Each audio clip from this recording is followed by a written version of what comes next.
నమస్తే, నా పేరు Shivaji. Welcome to our channel. ఈ నెల 18వ తారీఖున వైఎస్ జగన్మోహన్ రెడ్డి గారు సత్తెనపల్లి నియోజకవర్గానికి సంబంధించి వాళ్ళ ఉప సర్పంచ్ ఎవరైతే ఉన్నారో బెట్టింగ్లో డబ్బులు కోల్పోయి వాళ్ళకు తిరిగి చెల్లించలేక అవమానంతో ఆత్మహత్య చేసుకున్నటువంటి ఉప సర్పంచ్ ఎవరైతే ఉన్నారో ఆయన విగ్రహావిష్కరణకు అదేవిధంగా వాళ్ళ కుటుంబాన్ని పరామర్శించడానికి యాత్రలాగా బయలుదేరి వెళ్ళడము మనమందరము గమనించాము. ఆ రోజు ఇద్దరిని పొట్టన పెట్టుకున్నారు. అదేవిధంగా ఇంకొక ప్రాణం కూడా పోయినట్లు ఇప్పుడు వార్తలు అందుతున్నాయి. దానికి సంబంధించినటువంటి ఒక వార్త ఉంది, చూద్దాం రండి. ప్రాణం పోతుందన్నా దారివ్వలేదు. మధు అనేటువంటి ఒక బ్రెయిన్ స్ట్రోక్ వచ్చినటువంటి పేషెంట్ ఎవరైతే ఉన్నారో అతను సత్తెనపల్లిలో చికిత్స పొందుతుండగా డాక్టర్ల సూచన మేరకు అతన్ని 40 నిమిషాల్లో గుంటూరుకి తరలించవలసి ఉండగా ఆ అంబులెన్స్ ఏదైతే ఉందో అది వచ్చి ఈ జగన్మోహన్ రెడ్డి గారి ర్యాలీలో ఇరుక్కోవడంతో ఆ పేషెంట్కు సంబంధించినటువంటి వాళ్ళు, ఆ బంధువులు బతిమిలాడినా కూడా ఈ సైకో బ్యాచ్ ఏదైతే ఉందో వాళ్ళు ఆ అంబులెన్స్కు దారి ఇవ్వకపోవడంతో మధు అనేటువంటి ఒక కుర్రాడి మరణానికి కూడా ఈ జగన్మోహన్ రెడ్డి గారు కారణమయ్యారు. చూడండి, పోలీసుల హెచ్చరికలు నిబంధనలను బేఖాతరు చేసి పల్నాడులో బల ప్రదర్శనకు దిగిన వైసీపీ అధినేత జగన్ కారణంగా మరొకరు బలయ్యారు. పోలీసులు ఏం చెప్పారు?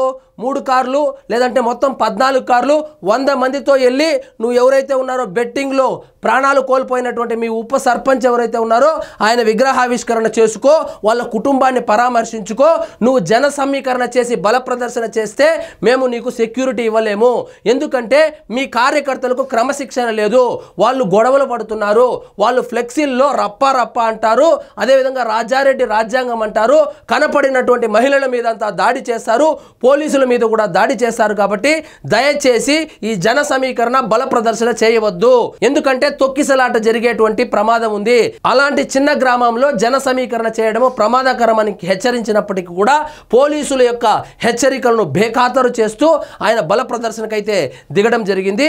ఆ రోజు 2 ప్రాణాలు కూడా కోల్పోవడం జరిగింది.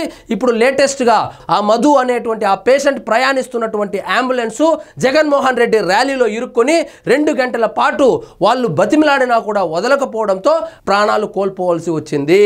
ఇక చూడండి, ఈ నెల 18న జరిగినటువంటి ఈ సంఘటన ఆలస్యంగా వెలుగు చూసింది. పల్నాడు జిల్లా ముప్పాల మండలం మాదాల గ్రామానికి చెందిన టీడీపీ క్లస్టర్ ఇన్ఛార్జ్, అతను టీడీపీ క్లస్టర్ ఇన్ఛార్జ్ తెల్లజర్ల వెంకటేశ్వర్ల కుమారుడు తెల్లజర్ల మధు అదే రోజు తన మిత్రుడికి బైక్ ఇవ్వడానికి వెళ్తూ అకస్మాత్తుగా కుప్పకూలిపోయారు. దీంతో ఆయన్ను సాయి కృష్ణ హాస్పిటల్కు తరలించారు. వైద్యులు బ్రెయిన్ స్ట్రోక్ వచ్చినట్లు నిర్ధారించి 40 నిమిషాల్లోనే గుంటూరులోని పెద్ద హాస్పిటల్కు తరలిస్తే ప్రాణం నిలిచే అవకాశం ఉందని తెలిపారు. సో బ్రెయిన్ స్ట్రోక్ వచ్చింది, 40 నిమిషాల్లో కనుక గుంటూరులోని పెద్ద ఆసుపత్రికి తరలిస్తే ఇతన్ని కాపాడుకోవచ్చని సత్తెనపల్లిలో డాక్టర్లు చెబితే వాళ్ళు అంబులెన్స్లో ఎక్కించుకొని తీసుకుని వెళ్లారు. కుటుంబ సభ్యులు మధును తీసుకొని సత్తెనపల్లి నుంచి అంబులెన్స్లో గుంటూరుకు బయలుదేరారు. అదే సమయంలో మాజీ సీఎం జగన్ రెంటపాళ్ల గ్రామానికి వస్తున్నారు. ఈ సందర్భంగా రహదారులు మొత్తం ట్రాఫిక్తో నిలిచిపోయింది.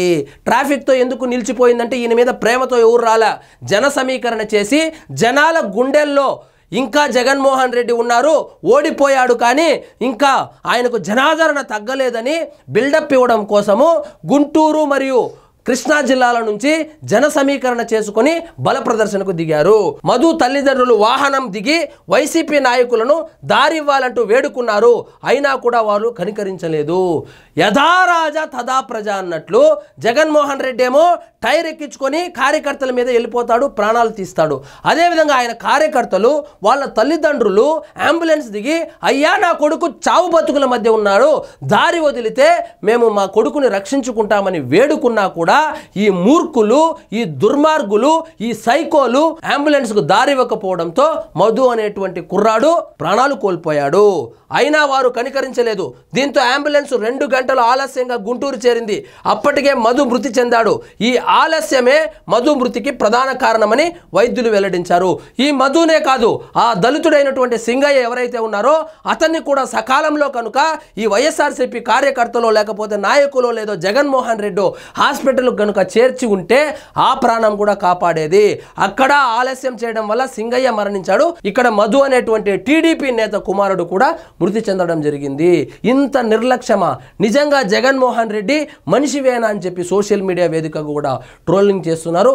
మరి ఈ జగన్మోహన్ రెడ్డి ఇలాగే తన మనస్తత్వాన్ని కొనసాగిస్తారా, ఏమైనా కొంచెం మారుతాడా అనేది ఇంకా ప్రభువుకే తెలియాల. ఇదండి ఈరోజు మన టాపిక్. మీకు ఈ వీడియో నచ్చినట్లయితే లైక్ చేయండి, షేర్ చేయండి, ఛానల్ మాత్రం సబ్స్క్రైబ్ చేసుకోవడం మర్చిపోవద్దు.